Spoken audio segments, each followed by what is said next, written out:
Hi friends, it's your pal Scott Garibay, and today we're going to talk about Dungeons and Dragons, and I'm going to talk about the age of dragons as defined by 5th edition Dungeons and Dragons and how we should be thinking about the age of dragons. So first of all, it's really wild. Dungeons and Dragons 5th edition really doesn't know what to do with dragons in a lot of ways. I think they're really scared of dragons, and they're not wrong to be. Dungeons and Dragons is oddly a misnomer, right? So dungeons are not the most exciting place to adventure. Generally, cities are. And dragons are, it's supposed to be half the game, but they're just so deadly that, that the designers don't know what to do with them. So I've been and in Dungeons and Dragons 5th edition, we get the dragons defined by the monster manual. We had a very nice update for the monster manual for 2024 core rulebooks, and the dragons have been presented there better than they've ever been. We got 5 distinct new dragons in Strixhaven, but where you get most of the dragon lore in 5th edition is in Fizban's Treasury of Dragons, which is really interesting. And that was an interesting book. That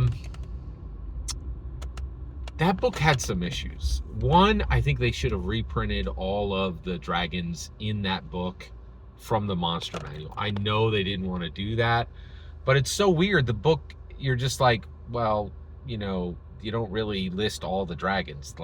There's like 10 dragons that aren't listed in the book, which is really bizarre. And then you have all these other weird dragons like gem dragons. The other thing is, to me, if you're going to do that book, what you really should have done is you absolutely should have really cleared the deck, and then you absolutely should have cleared the deck and then done a very specific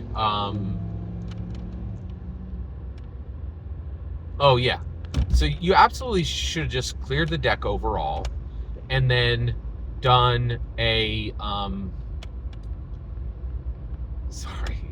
we're good. Okay, so what they really should have done there with Fizbans is they should have listed every dragon. Then you had the gem dragons in there. But one of the things that really was so bizarre was I actually had a situation where I had somebody actually defeat a dragon, and then once they had defeated that dragon, then we're sitting at a point where I need a dragon's horde, right? And in Fizban, there's literally no dragon's horde listed.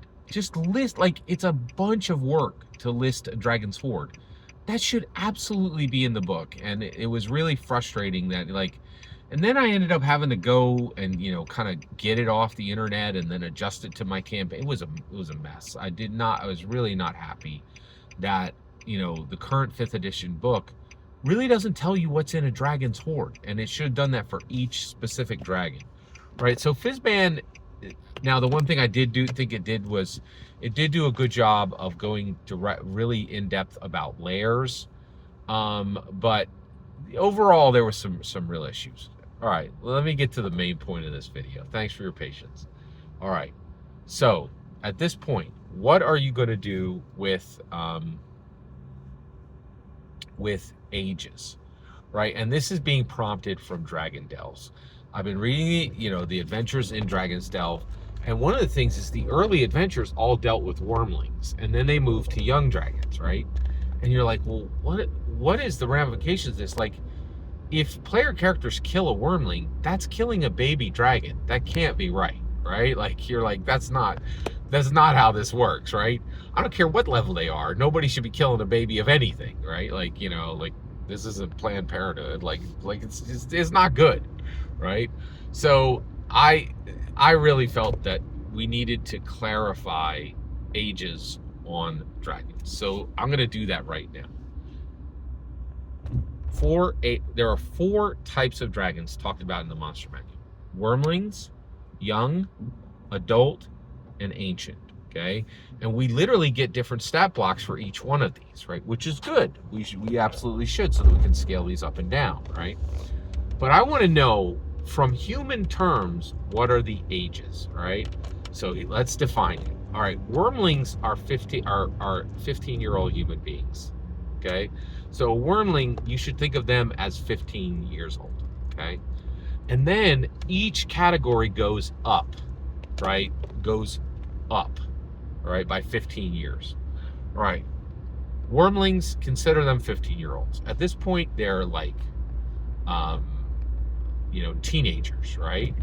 And that gives, and so when they fight something, you're not thinking about them as a baby, right? Which I think is a lot better. Like, just fighting any baby, I don't care what kind of monster it is, it's a bad idea. You can't do it, right?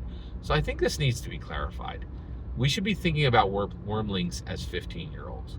We should think about young as 30-year-olds, okay? Then we should think of adult dragons as 45-year-old humans. And last, we should think of ancients as 60-year-old humans, right?